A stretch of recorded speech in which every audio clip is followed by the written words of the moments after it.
bekerja. Mau lagi kita kesayangannya, Tuhan pelihara, cukupkan saat kau perlu Tuhan, saat kau minta Tuhan, dengan saat percaya Tuhan bekerja. Saat menangis Tuhan tahu, saat berdoa Tuhan dengar, saat bersyukur Tuhan berkati. Saat kau perlu Tuhan tahu, saat kau minta Tuhan dengar, saat percaya Tuhan bekerja. Saat menangis Tuhan tahu, saat berdoa Tuhan dengar, saat bersyukur Tuhan berkati. Saat bersyukur Tuhan berkati. Saat bersyukur Tuhan berkati.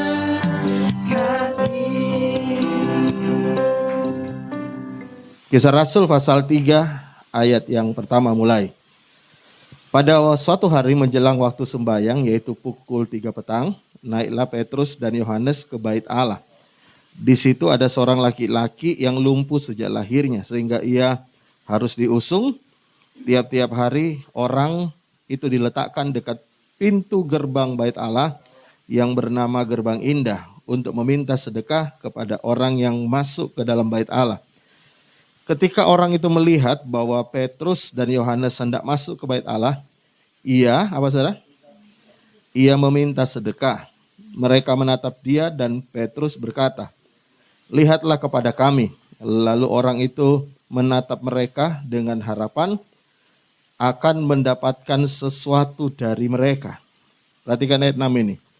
Tetapi Petrus berkata, "Emas dan perak tidak ada padaku, tetapi yang kupunyai kuberikan kepadamu." Perhatikan kalimat ini, tetapi apa yang kupunyai kuberikan kepadamu. Demi nama Yesus Kristus orang Nazaret itu, berjalanlah. Lalu ia memegang tangan kanan orang itu dan membantu dia berdiri. Seketika itu juga kuatlah kaki dan mata kaki orang itu. Yang percaya firman Tuhan sama-sama katakan amin. Nah, kemarin kita sudah belajar tentang orang lumpuh yang disembuhkan Tuhan. Nah, hari ini saya mau melanjutkan bagian berikutnya, ya. Bagian berikutnya yang saya mau sambung hari ini adalah ketika saya baca kembali. Coba kalau saudara lihat kembali di dalam ayat yang ke-6. Ayat 6 berkata begini. Tetapi Petrus berkata, "Emas dan perak tidak ada padaku, tetapi apa yang kupunyai kuberikan kepadamu." Nah, perhatikan ini ya, Anda itu dan saya tidak bisa memberi dari sesuatu yang Anda enggak punya. Bisa bilang amin? Jadi kalau untuk bisa memberi, Anda harus apa? Punya. Ya, kalau Anda memberi tidak punya, itu namanya memberi dari punyanya orang lain, betul nggak? Tapi setiap orang harus punya baru bisa memberi. Saudara tahu ini bukan hanya bicara soal uang, ya. Kadang-kadang kita ini misunderstanding atau misinterpret bahwa kalau kita bicara memberi selalu bicara soal uang. Bukan. Amin. Karena itu begini saudara ya, kalau saudara perhatikan baik-baik ya, orang yang tidak pernah merasakan kasih sayang, tidak pernah disayang, itu susah untuk menyayangi. Karena dia nggak punya itu, dia nggak punya. Saya nggak pernah rasa itu disayang, makanya dia agak susah untuk menyayangi, ya kan? Orang yang tidak punya damai, susah memberi damai kepada orang lain. Karena dia sendiri nggak punya. Makanya ada orang berkata begini, Pak, di rumah saya kok nggak ada damai ya. Lah, saya pengen cari damai, di rumah saya nggak damai. Ya kan? Kalau Anda berkata rumahmu tidak ada damai, itu karena tidak ada orang yang punya damai di sana, bukan hanya satu orang. Karena kalau ada satu orang yang punya damai, maka meskipun salah satunya nggak ada damai, Tapi yang punya damai ini kan bisa memberi damai, betul nggak? Kalau di sana nggak juga punya damai, bagaimana mungkin mau share damai? Ya kan? Karena itu kita ini harus punya. Bahwa Anda tidak bisa memberi kepada orang kalau Anda sendiri tidak punya. Ya. Lalu gimana caranya Pak? Ya gampang sekali seperti halnya orang lumpuh ini. Apa yang dia lakukan? Tadi Alkitab berkata dia meminta. Ya. Dia meminta. Tentunya dalam hal ini saudara tahu ya, kalau kita minta kepada orang, segala sesuatu yang manusia punya itu selalu stoknya terbatas. Kalau Anda berkata, Pak orang itu baik-baiknya orang tersebut pasti ada batasnya. Betul nggak? Jangankan bilang orang lain, saudara aja nolong saudara, kadang-kadang ada batasnya. Memang begitu, karena manusia penuh dengan keterbatasan. Tapi kalau saudara berharap sama Tuhan, maka saudara akan dapat yang lebih daripada apa yang Anda minta. Saya mau kasih contoh sederhana dalam 1 Samuel pasal yang pertama ya. Ayat 20. Ayat 20. Lihat dulu sama-sama. 1 Samuel pasal pertama ayat 20. Lihat firman Tuhan berkata begini. Maka setahun kemudian mengandunglah siapa? Hana. Dan melahirkan seorang anak laki-laki. Ia menamai anak itu siapa saudara? Samuel. Samuel itu artinya Tuhan mendengar. Ya, karena Samuel itu terdiri dari dua kata. Dari pertama adalah Syama dan El. Jadi kalau dalam bahasa Ibrani itu Samuel itu bacanya Syamael. Ya. Syama itu mendengar, ya. Mendengar dengan penuh perhatian, ya. Dan El itu bukan Al-Eldul, bukan. El itu artinya Tuhan. Ayat 27, langsung lompat ayat 27. Ayat 27. Untuk mendapat anak inilah, apa saudara? Ayat 27, 1 Samuel 1, ayat 27 sudah. Untuk mendapat anak inilah aku berdoa. Dan Tuhan telah memberikan kepadaku apa yang kuminta daripadanya. Saudara tahu, jadi Hana ini berdoa, dia minta anak karena dia mandul, ya. Lalu kemudian Alkitab berkata begini, ya. Dia berdoa minta sama Tuhan. Lalu Tuhan mendengar doanya, makanya anaknya kemudian dikasih nama Samuel. Samuel artinya Tuhan mendengar, ya. Tuhan mendengar. Tapi setelah itu kalau saudara baca Alkitab, dia ternyata bukan hanya dapat Samuel, tapi dia dapat beberapa anak kemudian. Ya, beberapa anak yang dia lahirkan setelah Samuel. Tepatnya ada 5 anak. Jadi total semua Hana itu berdoa minta 1, dikasih 6. Ya. Nah dengarkan baik ya. Ya. Kalau di manusia kita minta 5, dikasih berapa? Kadang 2 toh, betul nggak? Betul nggak? Anda minta 7 dikasih 5 bisa jadi. Puji Tuhan kalau 5 ya. Kadang cuma 3, betul nggak? Kenapa? Karena manusia itu stoknya terbatas. Stoknya terbatas. Kadang kita mau memberi lebih, tapi kita sendiri kurang, betul nggak? Jadi manusia itu stoknya terbatas. Tapi dengarkan baik ya. Apapun yang kita tidak punya, kalau kita minta kepada Tuhan, Tuhan itu selalu memberi lebih dari yang kita minta. Sekali lagi ini bukan hanya bicara soal uang, ya. Dengar ya, saya banyak ketemu orang berkata gini, Pak saya hilang damai. Mestinya istri saya itu memberi damai. Loh saya mau beritahu, jangankan istrimu memberi damai, nah, istrimu sendiri nggak damai kok lihat kamu, betul nggak? Ya.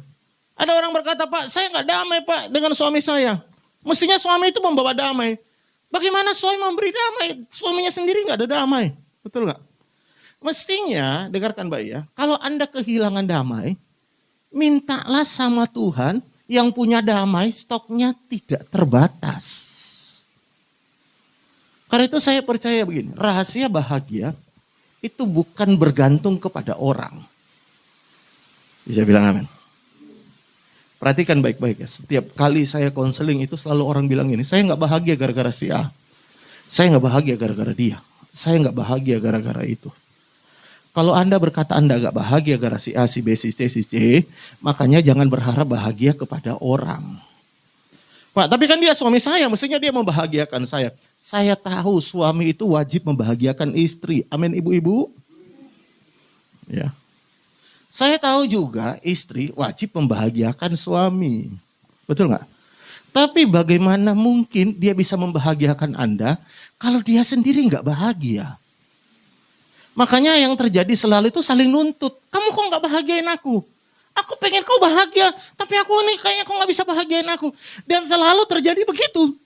Karena mesti ada satu dulu yang punya, baru nanti akan ada timbal baliknya. Jadi kalau Anda saling menuntut satu dengan yang lain, yang tidak punya kau tuntut, maka yang tidak punya itu nuntut balik, sementara kita tidak punya. Makanya penting sekali segala sesuatunya itu sumbernya harus dari Tuhan. Saya mau beritahu ya, tidak ada satu orang pun di dunia ini yang bisa memuaskan segala sesuatunya dalam hidup kita. Jangankan dengan pasangan kita yang baru ketemu gede, betul gak? Saudara aja, saudara kandung lahir dari satu mama, satu bapak, sumber yang sama, belum tentu dia bisa memuaskan kita. Orang tua katanya, orang tua loh ya, katanya itu sayangnya tidak terbatas kepada anak. Tapi hari ini banyak juga anak yang gak puas dengan orang tua loh. Bisa bilang amin? Itu karena apa? Karena apa? Memang tidak ada satu orang pun di dunia ini yang bisa memuaskan semua dari apa yang kita inginkan. Ya. Orang yang baik pun kita dengar, kita kenal, lama-lama jadi gak baik. Gara-gara kita selalu minta sesuatu yang mungkin kesabarannya udah habis. Karena itu saya ajari kita semua gereja ini, saya berharap begini. Semua orang yang ada di tempat ini harus bergantung kepada Tuhan. Kalau Anda tidak bisa bergantung kepada Tuhan, makanya yang terjadi selalu Anda rasa kurang,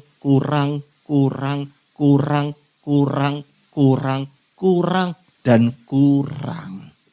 Dan kalau Anda merasa kurang, selalu lihat, perhatikan ini cirinya sama. Kalau orang merasa kurang, selalu yang dia tuntut orang lain untuk nambahi apa yang kurang dari dirinya. Saya ketemu orang berkata gini, Pak, saudaraku itu loh kaya. Kalau dia mau tolong saya kan bisa, Pak. Tapi dia gak mau tolong. So what kalau saudaramu gak mau tolong? Oh enggak, saya ngamen. Kan kita masih punya Tuhan. Kadang-kadang Tuhan bisa pakai bukan saudara loh bantu kita. Ya kan? Kadang-kadang Tuhan bisa pakai orang yang jauh dari kita bisa nolong kita. Orang bisa ngomong, Pak dia dekat dengan saya loh. Sahabat karib, dekat banget. Tapi dia gak mau nolong. Ya memang kadang-kadang orang punya keterbatasan. Betul gak? Tapi kalau engkau datang sama Tuhan, dengar ini. Hana minta 1, dikasih 6. Makanya ada lagu yang berkata begini. Kau beri yang kupinta. Amin. Cuma kepada Tuhan itu yang kita minta apa saja bisa dia kasih. Dan perhatikan, Tuhan itu kalau ngasih gak pernah undat-undat. Betul gak? Sudah pernah dikasih orang sering diundat-undat dulu. Loh aku loh, pernah ngasih kamu ini loh. Elingo, ingat toh. Ya. Aku loh sudah pernah bantu kamu. Ingat toh. Selalu ngomong ingat toh. Betul gak? Nah, tapi kalau Tuhan, coba saudara hitung kebaikan Tuhan dalam hidup kita.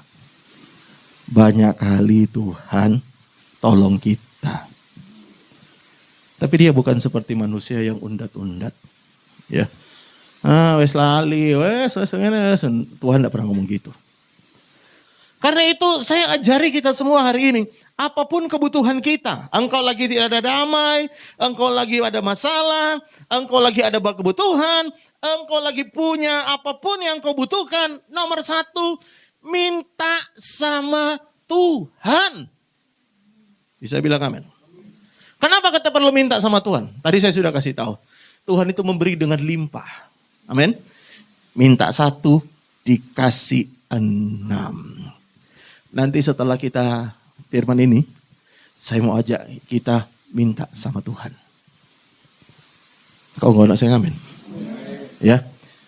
Kalau engkau tidak ada damai, Tuhan kasih aku damai. Ya. Sehingga engkau bisa lihat bojomu itu. Orang ini nggak bawa damai. Tapi aku punya damai. Anda yang transfer damai ke dia. Karena prinsip Alkitab selalu begini. Anda tidak bisa memberi sesuatu yang Anda nggak punya.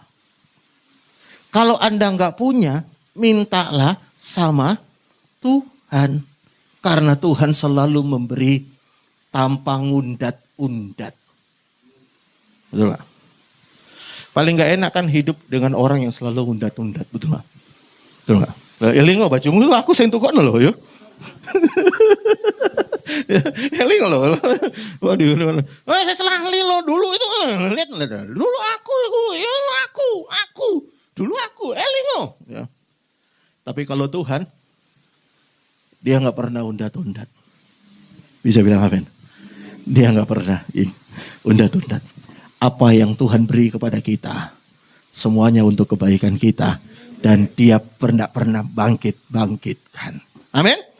Makanya hari ini minta. Bahkan kalau saudara baca juga, lihat. Baca sama-sama, ada satu ayat yang menarik perhatian saya. Matius 9. Ya. Matius 9 ayat 36. 36 berkata begini.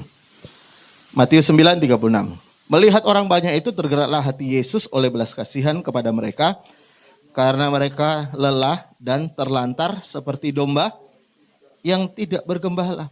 Jadi kalau Anda letih, lesu dan berbeban berat, Yesus melihat Anda dengan apa?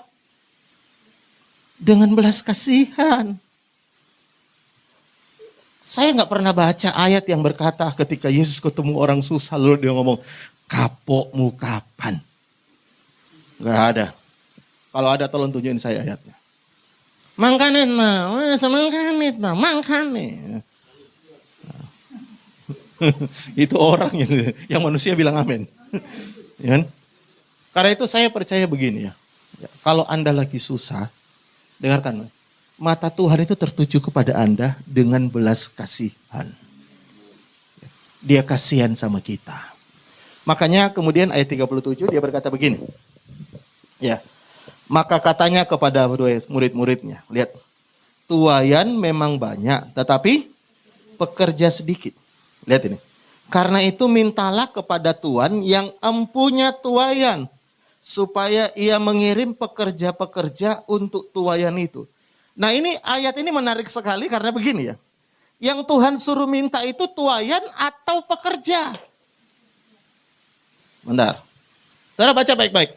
Yang Tuhan suruh minta itu tuayan atau pekerja. Baca baik-baik. Karena itu mintalah kepada Tuhan yang empunya tuayan. Supaya ia mengirimkan pekerja. Jadi Tuhan tidak suruh kita minta tuayan.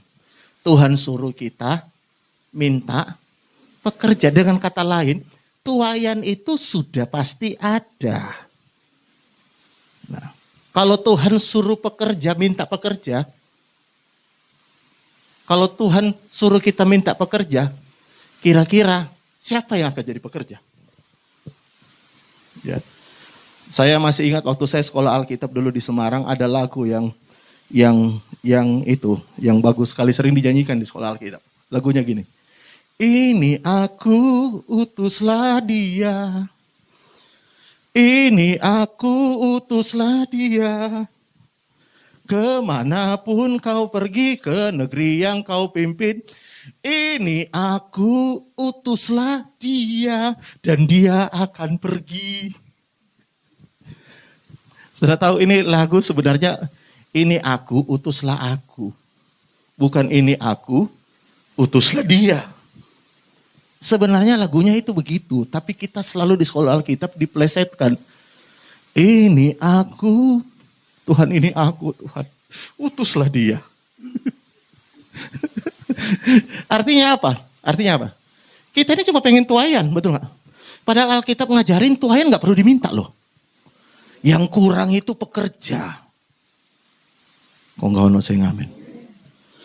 Karena saya mau tanya sama Anda, ya. Kenapa pekerja kurang? Karena tidak banyak orang minta pekerja. Orang paling banyak minta tuayan. Makanya begini, saudara tanya ya, di gereja itu paling banyak jemaat atau pelayan Tuhannya? Yang paling banyak apa?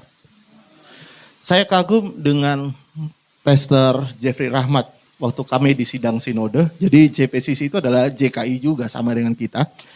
Waktu di sidang sinode, dia cerita waktu dia khotbah. Dia ngomong begini. Suatu hari dia ditanya orang, Pak Jeffrey, JPCC itu Jakarta Praise Community Church yang Sydney juga ada di sana. Ya, terus Sari Simorangkir semua di sana ya. Kita cuma Sari Simolawang ada di sini. Di sana Sari Simorangkir dan lain-lain. Ditanya pernah begini. Pastor Jeffrey, berapa jumlah jemaatmu? Lalu dia jawab begini. Loh, pertanyaan Anda salah. Pertama pertanyaan Anda salah. Kenapa? Karena semua jemaat yang saya pimpin itu bukan jemaat saya. Itu jemaat Tuhan. Yang dipercayakan kepada saya. Terus orang bilang, tapi jemaatmu berapa sih? Ya, jemaat Tuhan berapa? Lalu dia jawab bagian kedua, dia bilang gini. Kalau Anda bilang jemaat saya berapa? Jemaat saya nggak ada. Loh, kok nggak ada jemaatnya itu yang hadir di JPCC? Banyak sekali ribuan. Iya, nggak ada. Jemaat saya nggak ada. Karena kalau ada orang yang Anda lihat duduk waktu ibadah, dia itu sebenarnya sedang tidak tugas. Lagi ngantri untuk dijadwal. Karena semua orang yang hadir di ibadah saya, semuanya itu pekerja. Coba. Makanya gak heran gerejanya luar biasa, betul gak? Makanya begini saudara ya. Hidup kita, gak usah bilang gereja. Dalam pekerjaan, dalam rumah tangga juga begitu. Ya. Lihat, kebanyakan orang cuma menuntut tuayan. Tapi sebenarnya tidak banyak orang yang mau jadi pekerja. Pekerja itu apa? Mau melayani. Ya, mau melayani. Dan kadang-kadang orang angel, sama-sama dengan saya, angel, disuruh melayani. Betul nggak? Maksudnya Pak, saya kalau suruh melayani gatal kape, aku alergi tiba-tiba, bentol kape Pak, aduh. Keringat dingin Pak semuanya. Ya. Karena itu saya percaya begini, dengar Pak ya. Yang perlu kita doa pekerja. Kita tidak perlu minta tuayan. Bisa bilang amin. Dalam usahamu, saya beritahu. Anda gak perlu minta tuayan. Tuayan, Tuhan tidak pernah suruh kita minta tuayan. Tuhan minta kita jadi pekerja. Jadi ketika Anda minta Tuhan kirim pekerja. Ya, Tuhan akan ngomong, kenapa gak mulai dari kamu? Bisa bilang amin. Saya percaya orang tua yang pengen anaknya melayani, mulailah jadi orang tua yang melayani. Kok nggak ono saya ngamen ya? Bisa bilang amin. Kalau Anda berkata, Pak saya pengen anak-anak saya itu aktif di gereja, mulailah Anda yang aktif lebih dulu. Bisa bilang amin sekali lagi. Kenapa? Karena begini saudara. Ketika Anda minta tuayan, maka Tuhan akan selalu mulai dari dirimu. Saya bisa dengar kata amin. Karena itu dari ayat yang kita baca tadi pertama adalah begini. Ya. 1. Tuhan memberi lebih daripada yang kita minta. Hana minta 1, dikasih lebih. Amin. Minta manusia minta 5, dikasih cuma 1. Tapi Tuhan minta 1, dikasih 6. Bisa bilang amin. Karena itu jangan berharap pada manusia, berharap sama Tuhan. Kalau engkau berkata, Pak saya gak kurang duit, saya cuma kurang bahagia. Berharap sama Tuhan, Tuhan sumber bahagia. Pak saya kurang damai Pak, saya kurang damai. Saya kalau uang saya banyak Pak, tapi kurang damai. Berharap sama Tuhan, Tuhan bisa kasih damai dengan berkelimpahan. Bisa bilang amin. Nah bagian berikutnya lagi, coba kita kembali kisah Rasul tadi itu.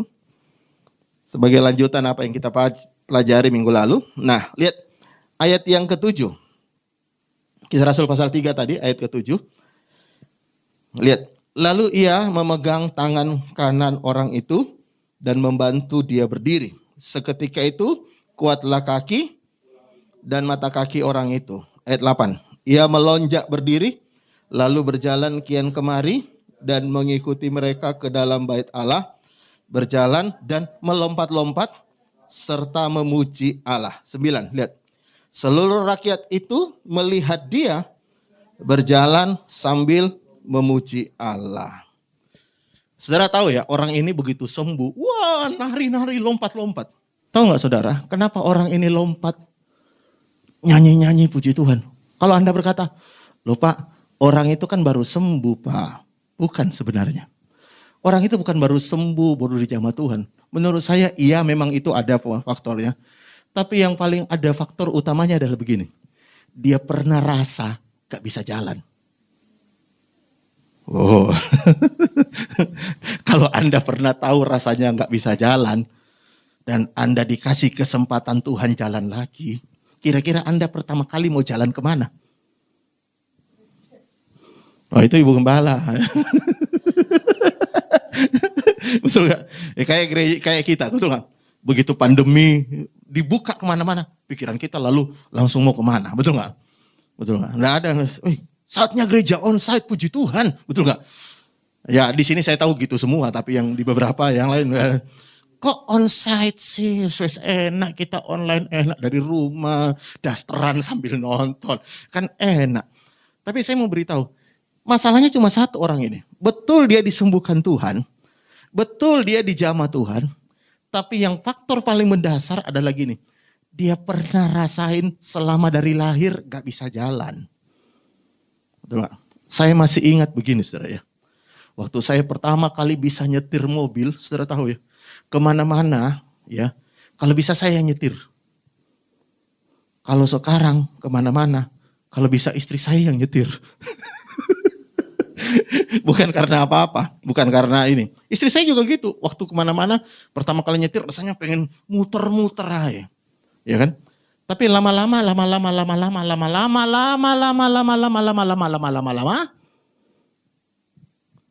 enak disetirin orang ternyata, betul nggak? Kenapa? Karena Anda awalnya nggak pernah nyetir, tahu-tahu bisa nyetir, jadi Anda tuh semangat. Ya, saya mau beritahu ya, makanya gini, orang yang pernah susah lalu diberkati itu ngerti loh. Kok nggak saya ngamen? Ya. Makanya begini, saudara tahu Tuhan itu pengen gini loh. Ya. Dia pengen kita rasakan bahwa kita ini pernah kayak gini loh. Ya. Makanya orang yang nggak pernah tahu susah biasanya sombong banget, betul nggak? Bukan berarti orang yang tidak pernah, yang pernah tahu susah berarti bebas dari sombong. Tapi kebanyakan kan begitu, betul nggak? Makanya begini, kalau orang tuanya kaya dari susah, itu biasanya lebih rendah hati dibandingin anaknya lahir langsung kaya. Betul nggak? Anaknya langsung lahir langsung kaya, dia nggak pernah tahu susahnya orang cari duit. Betul nggak? Dia nggak pernah tahu rasanya susahnya orang dapat duit. Betul nggak? Dulu orang tuanya waktu susah untung jejing, sudah bersyukur. Sekarang uang tembalnya dibuang-buang sama dia, dibuang dengan sembrono. Kenapa? Karena begini saudara tahu ya, kita ini perlu tahu begini ya. Orang ini kenapa lari-lari? Tadi saudara baca kan, dia lari-lari, jalan-jalan, wah lompat-lompat. Saudara tahu kenapa?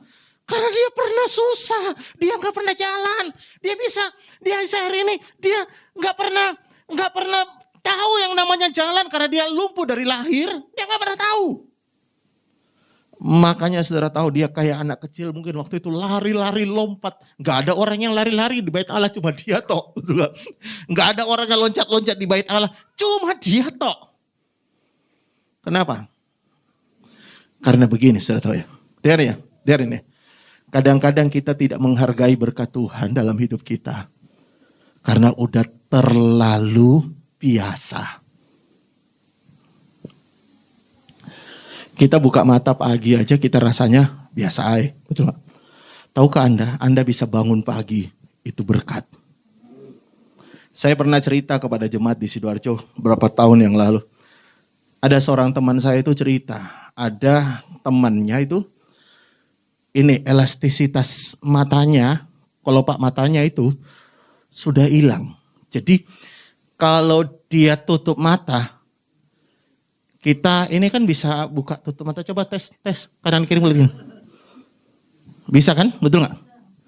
Dia ini kalau nutup mata untuk buka mata pakai tangan. Dioperasi, dibawa ke Singapura, habis 4M. Anak saya bilang 4M itu gini Pak, makasih Mbak, apa ya? Mantap, 4M. Makasih Mbak, mantap, 4M. Ya. Habis 4M untuk operasi, cuma gini loh. Ini elastisitasnya sudah nggak ada. Padahal ini buatan Tuhan loh, bukan buatan Cina, betul nggak? Ya ini gini. Loh, saya mau tanya sama Anda ya. Kalau Anda nggak pernah kayak gitu, gini ya. Rasanya kadang-kadang kita lihat cewek dikit. Sembarangan kedap-kedip, betul nggak? Tapi 4 miliar untuk ini. Nah, saya bisa lihat Anda angkat tangan ini sama-sama. Puji Tuhan. Sudah tahu, ya. Anda bisa angkat tangan ini berkat loh. Makanya kalau disuruh WL angkat tangan, lo jangan ngel-ngel. Angkat tangannya. Betul nggak? Karena kita ini kalau tiap hari diberkati, rasanya dapat berkat biasa. Betul nggak? Kalau Anda tiap hari dikasih 1 juta, pertama kali senangnya banget, betul nggak? Betul nggak? Kasih 1 juta, wah senang banget, haleluya. Kalau tiap hari dikasih 1 juta selama 3 tahun, 1 jutanya kerasa nggak? Hah? Suwi-suwi bosan, 1 juta. Pertama, aduh terima kasih banget, sudah memberkati hidupku. Suwi-suwi, B aja kali. Biasa aja, betul nggak? Biasa aja, sama kan begitu nggak? Ya, ada orang dibilangin I love you tiap hari, I love you. Pertamanya, wih berbunga-bunga banget, aduh. Saya cerita tadi pagi di Jemaat Luminor, saya pernah bilang sama istri saya di depan anak-anak, mamimu itu orang susah. Oh iya tapi, iya, orang susah untuk papi lupakan. Wow, ya kan? Mami orang susah untuk papi lupakan. Anak-anak coba, papi, papi. Istri saya biasa aja. Karena biasa bolak-balik dia dengar kayak gitu. Tahu maksudnya? Segala sesuatu yang indah pun kalau sudah terbiasa, biasa ya. Saya masih ingat saudaranya istri saya dari Manado. Dia anggota dewan, anggota DPR di Manado. Dia telepon istri saya karena istrinya bapak itu sepupu dengan istri saya. Dengan istri saya sepupu. Jadi iya, sepupu istri saya telepon, suamiku ada di Surabaya, ada tugas dan lain-lain. Tolong ya diantar. Saya jemput dia, pengen ngajak jalan-jalan, maksudnya muter-muter sih Surabaya, betul nggak? Dia ngomong begini, bisa bantu saya nggak? Antar saya di Lumpur Lapindo. Saya loh orang Sidoarjo, tinggal di Sidoarjo. Gak pernah 1 kali pun ke Lumpur. Kepengen juga? Enggak. Bolak-balik lewat, gak kepengen. Tapi dia bilang gitu, oke, saya bilang antar. Saya baru pertama kali naik lumpur bareng anak-anak atas. Saudara tahu, dia minta difotoin di lumpur. Jadi foto-foto berpose, backgroundnya itu lumpur. Lumpur Lapindo, selfie belakangnya lumpur. Bahkan video, pakai video, hai saya ada di Lumpur Sidoarjo. Lumpur Lapindo Sidoarjo. Pernah nggak Anda berpikir bahwa orang Bali itu biasa aja? Di Kute, di mana-mana, biasa aja. Betul nggak? Teman saya pendeta, saya khotbah di sana. Saya tanya, waduh kamu pasti liburan tiap hari. Enggak, biasa aja. Awal-awalnya tok. Betul nggak? Kalau Anda tinggal di mana, daerah manapun, awalnya excited.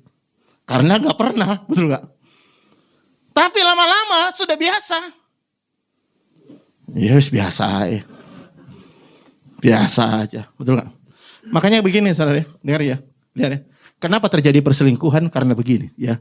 Kebaikan suami, karena udah bertahun-tahun, ya jadi biasa aja, betul gak?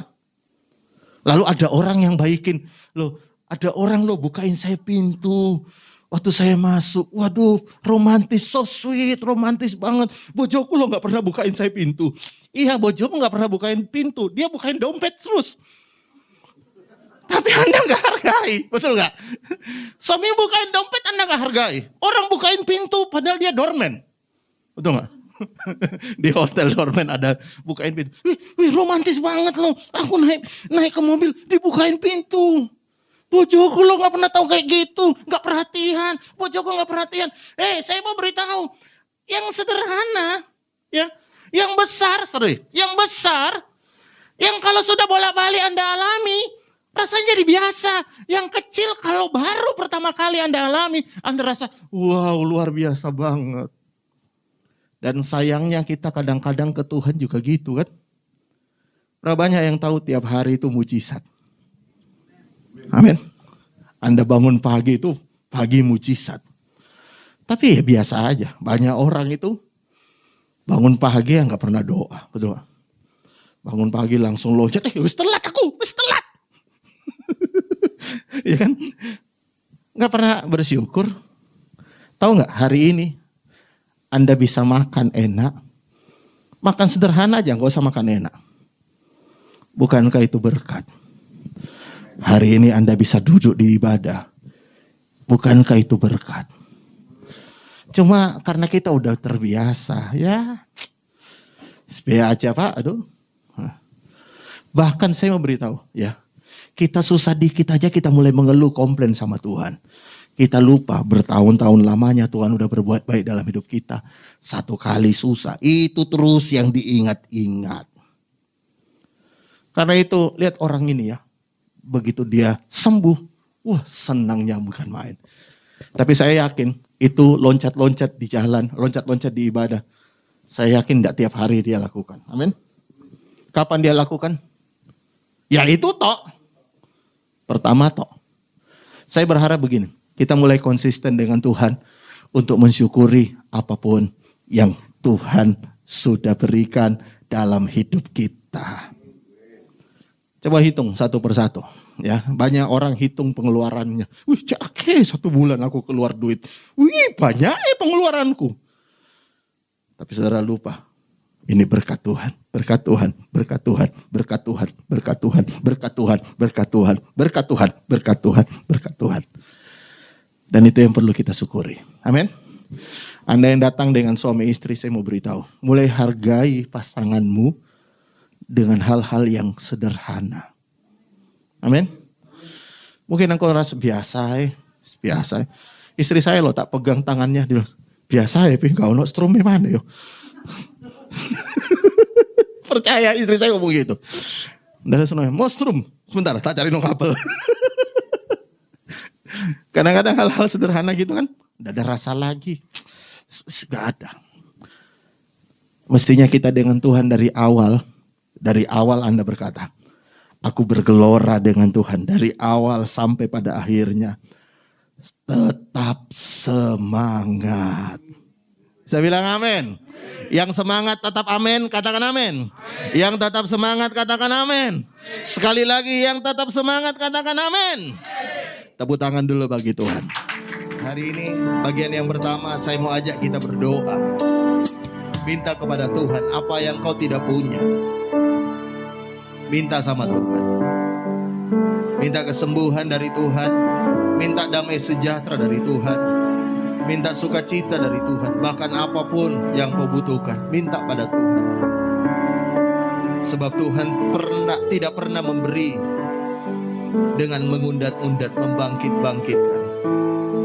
Tapi Dia Tuhan yang memberi tanpa pamrih. Dia Tuhan yang memberi bahkan lebih daripada apa yang kita minta. Dan yang kedua hari ini, sebelum kita berdoa, mari mulai menghargai kebaikan-kebaikan kecil. Mari mulai menghargai kebaikan-kebaikan kecil. Baik itu dari pasanganmu, dari suamimu, dari istrimu. Seringkali kebaikan yang sudah terlalu biasa, kita gak bisa hargai lagi. orang lumpuh ini bisa berlompat melari di bait Allah. Karena dia pernah tahu rasanya gak bisa jalan. Kadang-kadang sesuatu yang menjadi berharga dalam hidup kita ketika kita kehilangan.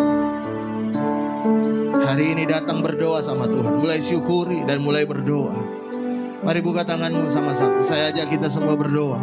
Hari ini saya tahu hari yang baik untuk Tuhan mau menjawab doa kita. Mari buka tanganmu sama-sama berdoa. Haleluya. Ya, kami percaya dalam nama Tuhan Yesus, Engkau beri apa yang kami minta Tuhan.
Tuhan, Engkau sangat baik dalam hidup kami.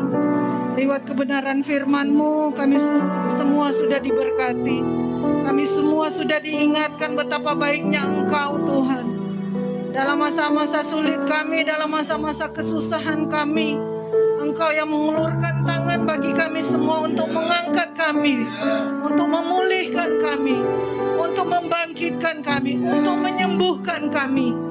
Melewati masa-masa yang sukar, Engkau Tuhan yang besar, Engkau Tuhan yang dahsyat, Engkau Tuhan yang penuh kuasa dan berbelas kasih, mau menolong kami umat-Mu.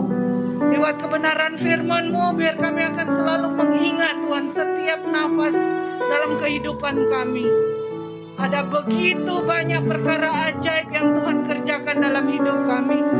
Seperti orang lumpuh yang sudah tidak berdaya, ketika Engkau datang menyembuhkan, dia memuji-muji Tuhan, dia bersorak-sorak pada Tuhan, dia memuliakan Tuhan. Biarlah demikianlah hidup kami Tuhan.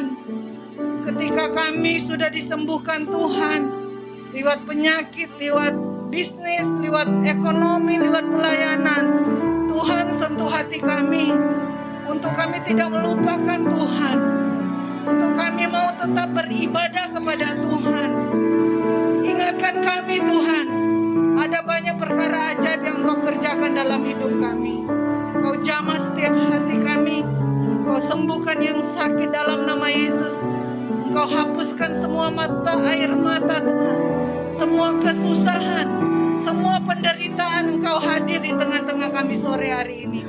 Tangan-Mu sedang terulur bagi kami semua untuk menolong kami, sebab Engkau Tuhan yang baik, Engkau Tuhan yang peduli, Engkau mengasihi kami, Engkau rela mati bagi kami. Bahkan segelap apapun dosa yang sudah kami lakukan ya Tuhan, Engkau mau mengampuni kami, rela mati di kayu salib untuk kami semua sore hari ini. Terima kasih Tuhan, kami sangat bersyukur karena Engkau Tuhan yang sudah menolong dan mengampuni semua dosa-dosa dan kesalahan kami. Dalam nama Yesus, haleluya, amin.